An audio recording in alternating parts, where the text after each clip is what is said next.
Bonjour à toutes et à tous. On va reprendre un petit peu le cycle que j'avais débuté l'année dernière et l'année précédente sur les sabbats. Avec cette fois-ci donc l'un des sabbats qui manquait à ce tour d'horizon de la roue de l'année, qui est donc le sabbat qui approche à grands pas, le sabbat de l'Issa. Alors l'Issa, c'est un sabbat dont la date va forcément changer d'année en année puisqu'il s'agit d'un solstice, en l'occurrence le solstice d'été. Donc il y a 4 dates qui correspondent au passage saisonnier, donc à des phénomènes astronomiques, qui sont donc les solstices et les équinoxes, qui sont définis par des dates et des phénomènes astronomiques. En l'occurrence, l'Issa, sa date va osciller entre le 20, et généralement entre le 20 et le 22 juin, quelquefois le 23, ça arrive, c'est un peu plus rare, qui va correspondre en fait au jour le plus long de l'année. Donc à la durée d'ensoleillement la plus longue de l'année, qui fait donc écho au solstice d'hiver, qui lui est le jour le plus court. Alors l'Issa, cette année sera particulier, cette année ça tombe le 20 juin, on est en 2016 hein, cette année, je le précise si jamais cette vidéo est vue dans les années suivantes, on ne sait jamais, j'ai jamais entendu. Donc cette année, chose assez étonnante, l'Issa tombe en même temps que la pleine lune. Donc ça promet des énergies assez mastoc, assez vive. Donc profitez-en parce que ça va être vraiment un sabbat, je pense, mémorable. C'est assez étonnant d'ailleurs que je n'ai pas fait de vidéo là-dessus. Je me dis que c'était peut-être pour attendre inconsciemment cette conjecture-là. En tout cas, ça va être quelque chose. Donc c'est assez rare qu'un sabbat et un esbat tombent en même temps, puisque les sabbats apparaissent à peu près tous les 40 jours, les pleines lunes tous les 28. Donc du coup, les probabilités sont quand même assez faibles et c'est assez rare pour être remarqué. Donc pensez-y cette année quand vous allez faire vos préparatifs. Alors ce sabbat, il est aussi appelé Alban Efin en... je pense pas prononcer correctement, peu importe. En gaélique.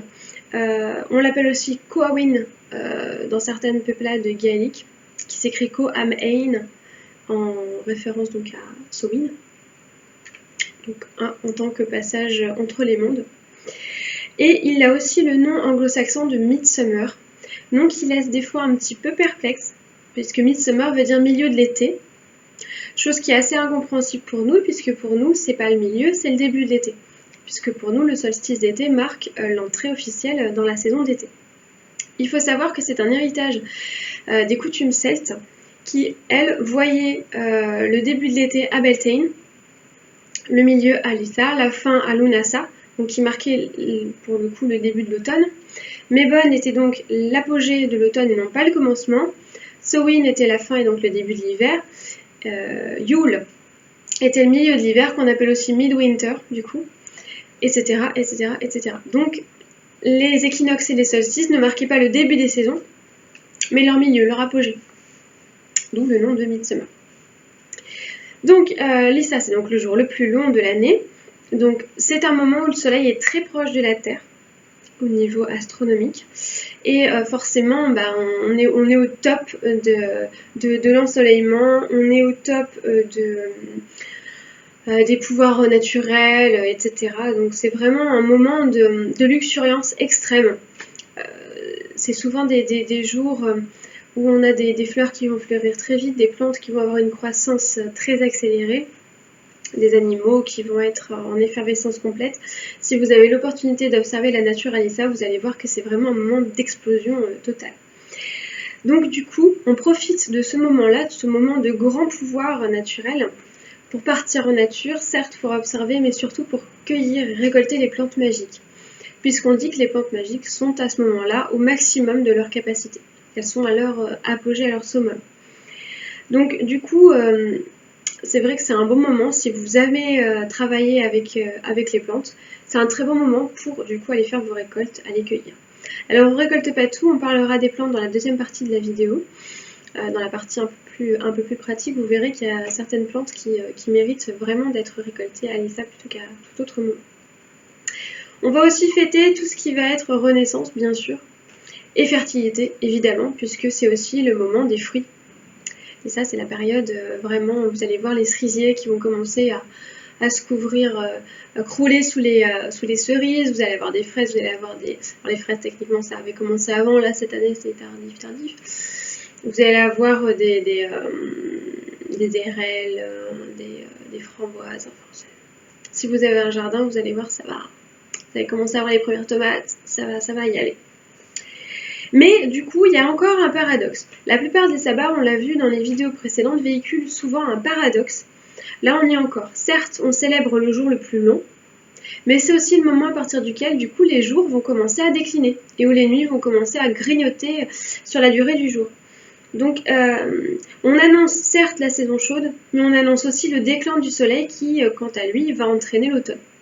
Donc, on se rappelle toujours que dans le paganisme, dans toutes les formes païennes, que sont la Wicca, que sont la Picticherie, que sont toutes les branches païennes, on garde toujours cette idée-là. On célèbre une saison, mais on garde quand même en tête ce qui va se passer après, dans un cycle sans fin de vie, mort et renaissance. Donc il y a toujours ces petits paradoxes-là. Sachant qu'ensuite le soleil va décliner donc jusqu'à Yule, où Yule, lui, va célébrer l'apogée de la nuit, et en même temps rappeler que c'est à partir de là que le soleil va commencer à remonter.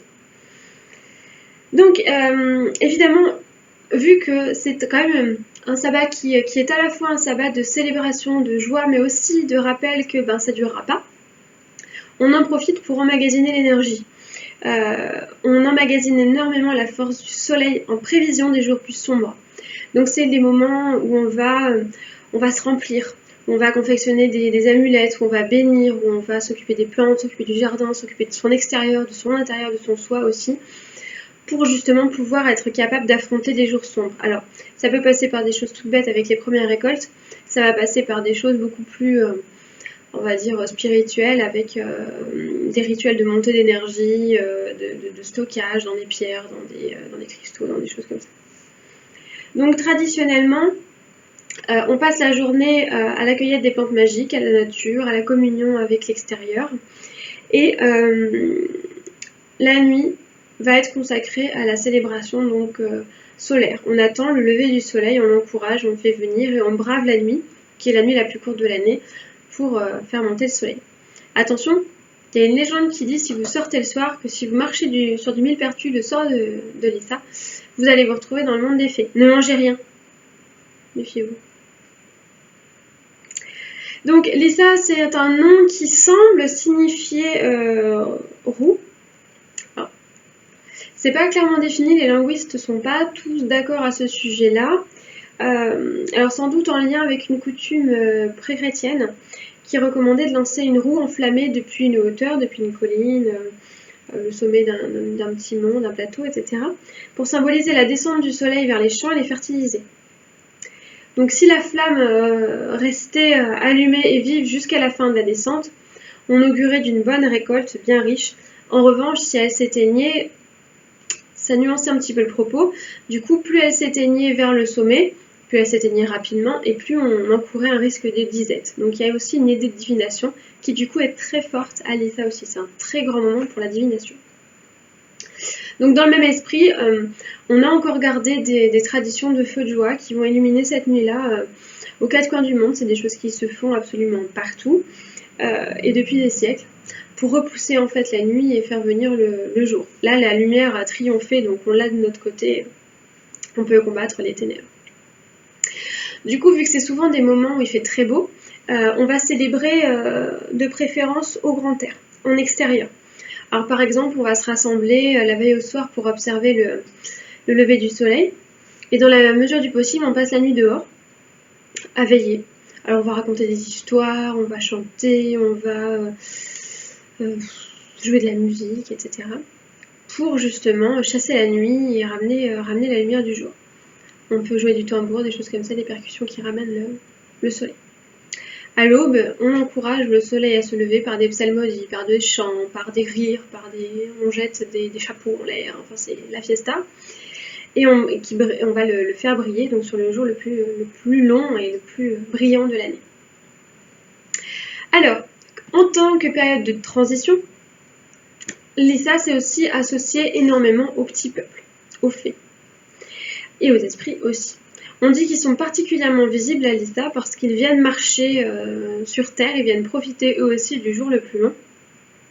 Et la nature étant plus accueillante que jamais, plus luxuriante que jamais, ils vont épouser un petit peu tous les aspects naturels qu'on va voir, en particulier les roses. La rose, c'est la grande maîtresse de Lisa, c'est la reine du sabbat en quelque sorte. On va la décliner à toutes les sauces, en particulier sous forme fraîche ou sous forme d'eau de rose. Il est fréquent qu'on prenne des bains à cette époque-là augmentés d'eau de rose, en demandant aux fées d'accorder à cette eau un soupçon de leur magie, pour attirer l'amour évidemment, parce que la rose est associée en majorité, mais pas que, en majorité à l'amour. On peut faire aussi une tisane de boutons de rose pour toutes les personnes qui travaillent leur don psychique, que ce soit divination, télékinésie, précognition, vie intérieure, médiumnité. Une petite tisane de boutons de rose, en plus d'être délicieux, ça peut développer les dons psychiques, surtout à Lisa. On peut même planter des roses, planter un rosier, en particulier avec son ou sa partenaire, pour affirmer l'amour dans un couple et inviter les fées du coup à bénir cette union. Donc ça peut être une idée assez sympa si vous ne savez pas comment mêler votre conjoint, votre conjointe à vos célébrations. Allez, on va à Jardiland, on achète un rosier, on plante dans le jardin. C'est mignon, c'est de la magie toute simple et ça marche très bien. Une autre plante star de cette période-là, puis on reparlera des plantes plus en détail après, mais là on ne peut pas faire l'impasse dessus, c'est le millepertuis bien sûr. Alors le millepertuis, lui, Fuga Daemonium de son nom vernaculaire latin, lui il va chasser tout le négatif pour ne vous laisser que la lumière du soleil. Il brise les charmes négatifs, il éloigne la dépression. Alors il l'éloigne aussi réellement en consommation, c'est un antidépresseur très efficace.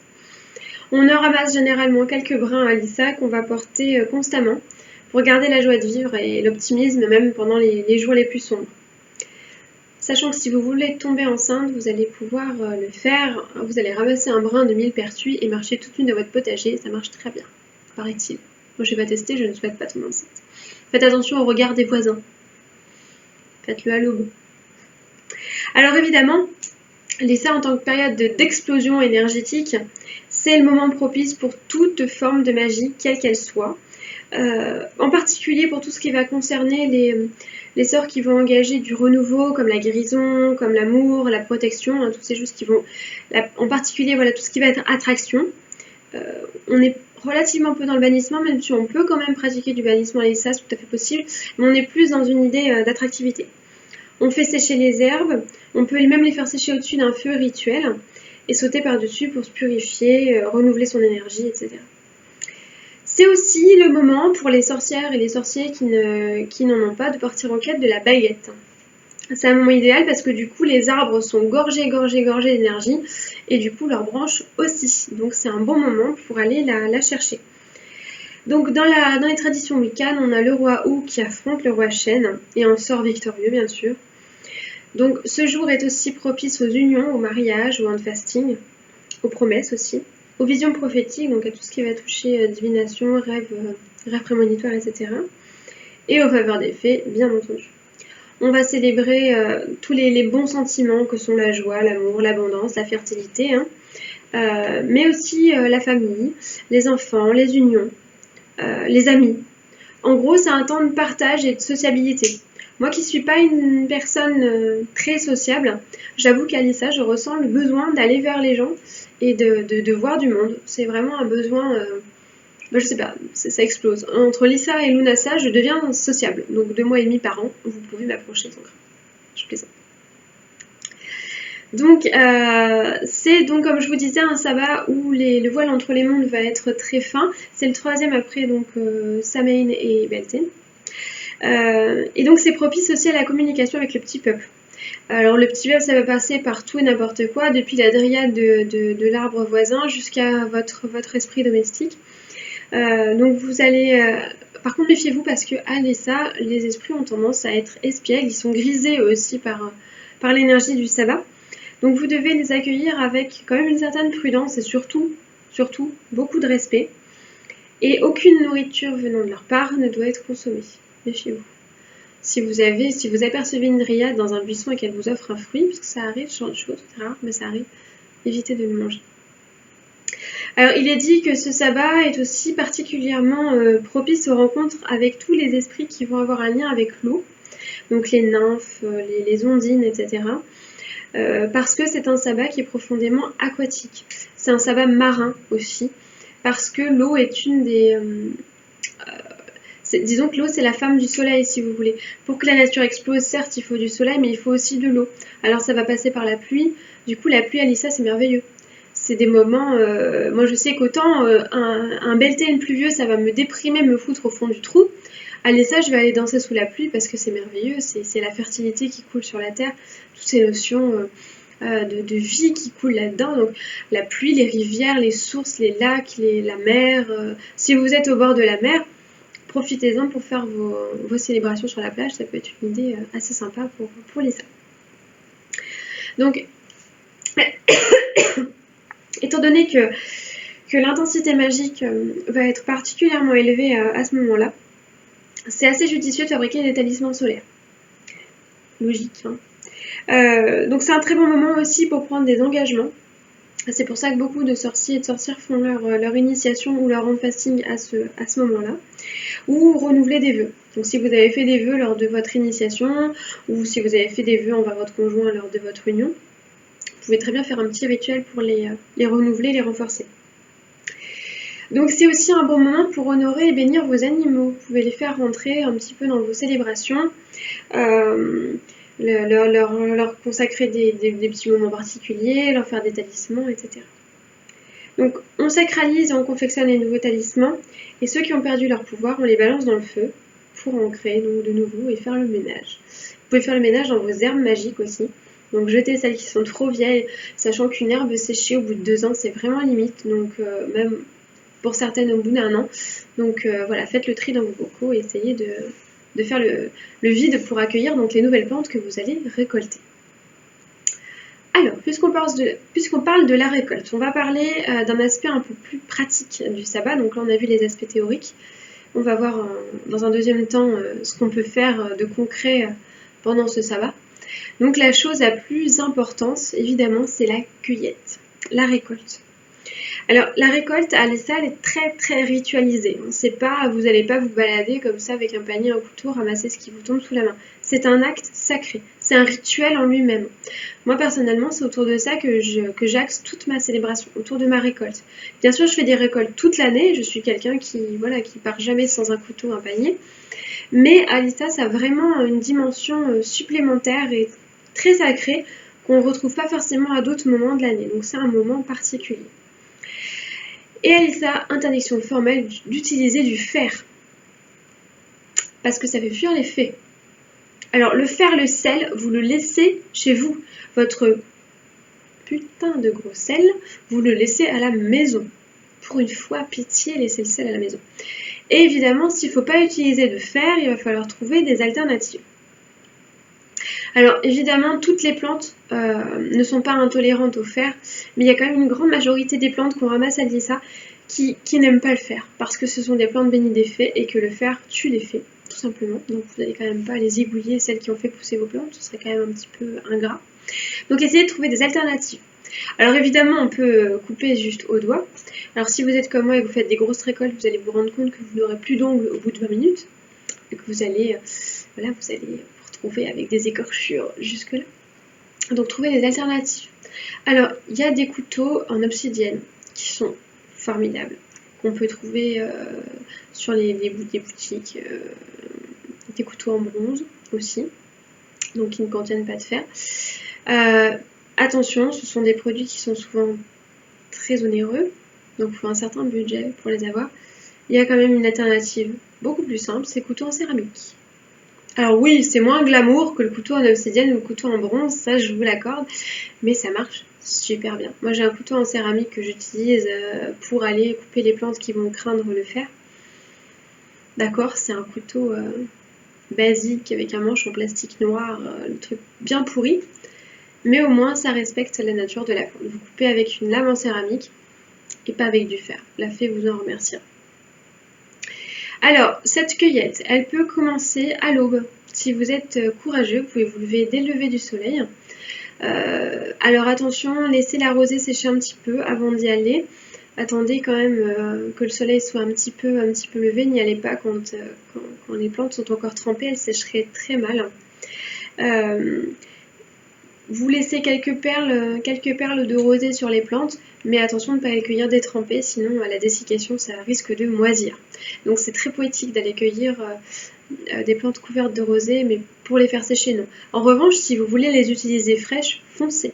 La rosée c'est parfait, ça va rajouter cette petite touche délicate de fraîcheur que vous n'aurez plus après dans la journée.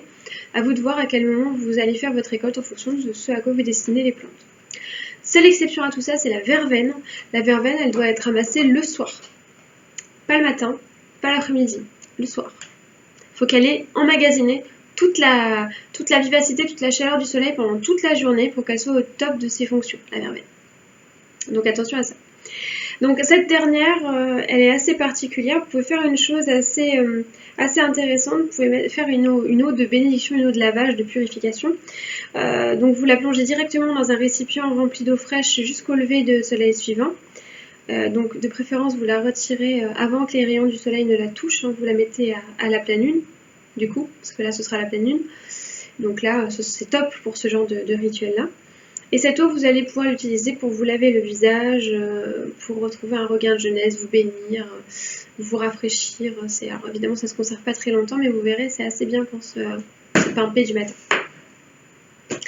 Alors, il y a beaucoup de plantes qui peuvent être récoltées au moment de ce solstice. Alors, je ne vais pas vous en faire une liste complète parce que ça prendrait très longtemps. Je vais seulement vous parler d'une petite sélection de ces plantes. Donc je vais vous en donner 5, c'est pas mal. Alors, number 1, le millepertuis. Alors le millepertuis il est formidable, il va éloigner les esprits malins, le mauvais œil, soigner les troubles nerveux, la mélancolie, enfin c'est merveilleux. Ça apporte la paix, ça apporte la prospérité au foyer, la santé aux animaux, les récoltes abondantes, il va éloigner tout ce qui est mauvais et attirer tout ce qui est bon. Donc c'est plutôt une panacée. L'idéal, si vous pouvez, c'est de le récolter à minuit. Donc faites attention de ne pas marcher dessus. À minuit dans la nuit précédente le solstice.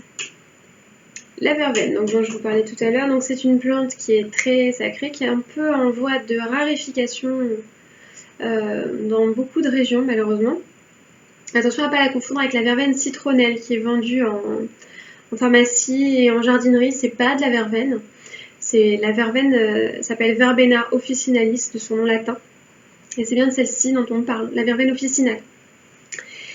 La verveine citronnelle, ce n'est pas de la verveine. Donc attention, alors c'est une très bonne plante, hein, mais c'est pas tout à fait la même chose.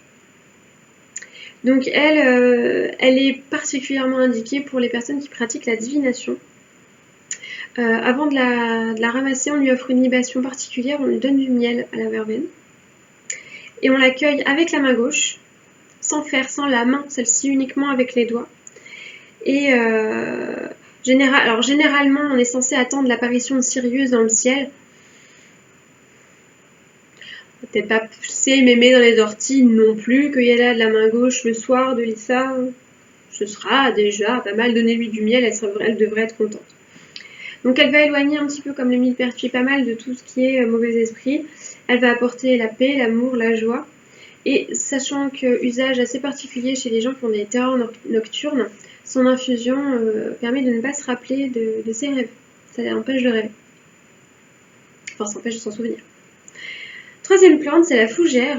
Alors la fougère qui a été notamment popularisée par Shakespeare dans Le songe d'une nuit d'été et dans Richard III. Donc c'est un pont un petit peu entre le règne humain et le monde des esprits. Alors il y a beaucoup de variétés de fougères. On parle en particulier de la fougère aigle à Lisa.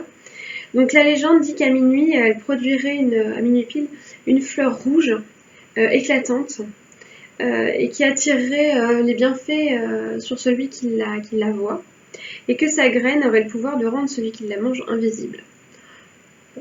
Si vous voulez passer toute la nuit à côté d'un pied de fougère pour guetter la fleur, pourquoi pas. En tout cas, j'attends vos témoignages si vous tentez l'expérience. Alors l'achillée, c'est une plante très intéressante à Lisa aussi, qui pousse un peu partout. Vous la reconnaîtrez facilement, on l'appelle aussi la millefeuille, si jamais. Donc en Irlande, on l'appelle l'herbe aux 7 guérisons, c'est pour vous dire à quel point elle était prisée. En Écosse, c'est uniquement les femmes qui sont autorisées à la cueillir, parce que les hommes sont trop martiaux pour l'approcher. Donc on va lui protéger le voyageur, on va se servir de ces tiges comme des instruments de divination en les jetant comme on ferait d'un oracle. On va en donner comme paiement aux esprits, on va chasser les fantômes avec, les mauvais fantômes. Et on va aussi s'en servir pour ouvrir le troisième œil à une vision sur l'autre monde. Elle est réputée ouvrir à l'invisible si on la frotte sur les yeux, notamment. Et enfin, cinquième et dernière plante de cette micro-liste de plantes de Elissa, c'est l'armoise, évidemment. Alors pareil, on parle de l'armoise officinale, qui est facile à reconnaître puisque le dessous de ses feuilles est argenté. Donc elle, en général, on va la purifier en l'approchant du feu de Elissa, et on la suspendra à la porte de la maison, évidemment pour protéger la demeure. Donc en jus ou en fumigation, elle va servir de pompe pour la guérison. On va avec son sucre nettoyer les outils de divination, les boules de cristal, les pierres de vision, les miroirs magiques, pourquoi pas. Elle chasse aussi les mauvais esprits, comme toutes pratiquement. Elle protège les voyageurs quand on la glisse dans la chaussure. Et évidemment, elle favorise la divination bu en infusion. Donc une petite infusion d'armoise avant de tirer les cartes ou de lire les feuilles de thé, c'est vraiment bien. Essayez, vous allez voir, ça change tout. Et elle confère aussi des rêves prophétiques si vous la glissez dans votre oreiller. Et ça marche très très bien aussi. Donc au niveau des déités qu'on va célébrer. Donc les déesses en général qu'on célèbre à Elissa, c'est toutes celles qui vont répondre à l'archétype de la mère nourricière. Donc celle qui va donner ses bienfaits à ses enfants, veiller sur les récoltes, sur les racines. Et aussi les déesses de l'autre monde qui règnent sur l'invisible. Notamment les mondes comme Avalon, le Tir-Nanog, ce genre de choses-là. Les dieux sont un peu plus mis à l'honneur que les déesses. C'est un sabbat qui est plutôt masculin dans l'énergie, puisque c'est un sabbat solaire. Donc évidemment, les dieux, ce sont des dieux solaires, des dieux jeunes, forts, lumineux. On va avoir des déités comme Apollon, comme Hélios, comme Ra chez les peuples égyptiens.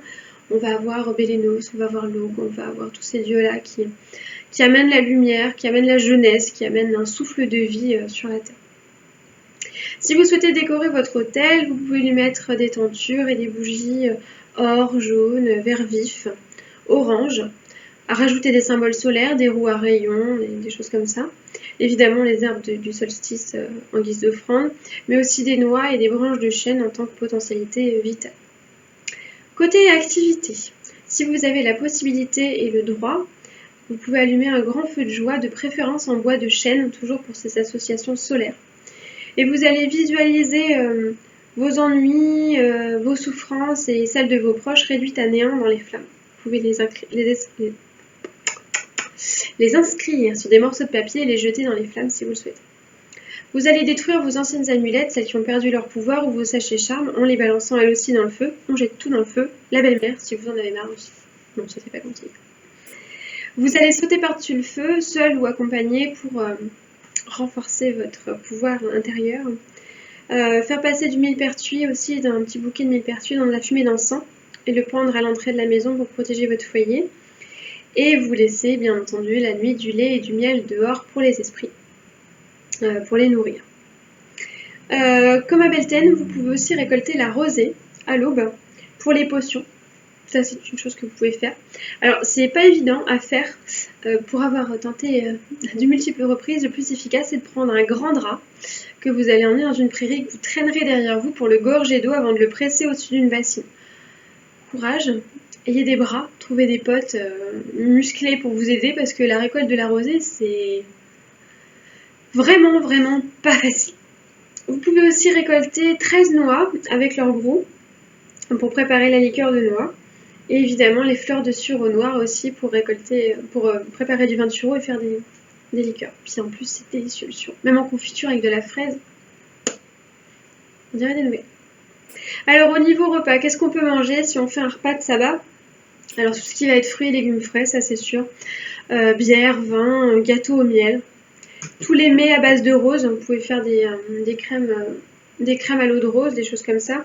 De la crème fouettée avec des fruits, des tartes, des céréales comme le blé, comme l'orge, comme le seigle, avec des épices douces comme le curry. C'est des choses qui sont tout à fait faisables. Alors, il y a plein de choses que vous pouvez faire. Vous allez trouver beaucoup de rituels que vous allez pouvoir accomplir à cette occasion-là. En tout cas, l'idée, c'est vraiment d'accroître les pouvoirs, d'accroître les capacités et surtout d'emmagasiner l'énergie pour les mois à venir, les jours à venir, les saisons à venir et vous imprégner de ces beaux moments. Donc voilà, si vous avez des questions, des suggestions, des choses, n'hésitez pas. Il y a des commentaires. Et si vous voulez partager vous aussi des idées pour le sabbat, des célébrations, des rituels, des choses comme ça, n'hésitez pas non plus à les partager avec nous. Voilà, je vous souhaite un très heureux sabbat, une très bonne pleine lune pour cette année. Et puis je vous dis à bientôt pour une nouvelle vidéo. Bye!